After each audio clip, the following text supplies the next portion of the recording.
L'ISS, la Station spatiale internationale, étant en orbite autour de la Terre à environ 400 km, est donc dans un état de pesanteur extrêmement réduite, qu'on appelle parfois microgravité, et donc on s'en sert comme lieu d'expérience en milieu sans force de pesanteur, d'une part, et d'autre part, on s'en sert comme lieu d'expérimentation sur les astronautes eux-mêmes, qui sont donc dans un milieu qui n'est pas naturel, qui n'est pas le milieu terrestre.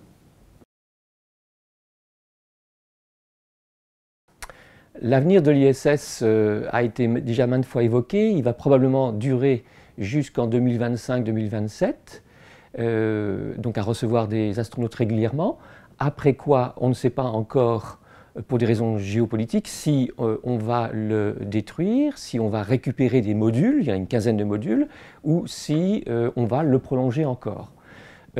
Toujours est-il que pendant ce temps-là, la NASA prépare une station, petite station, qui tournerait autour de la Lune, qui serait donc cette fois-ci à 400 000 km de la Terre, et qui là a l'avantage d'être beaucoup plus près des conditions réelles que les astronautes rencontreront lors des prochains vols vers Mars.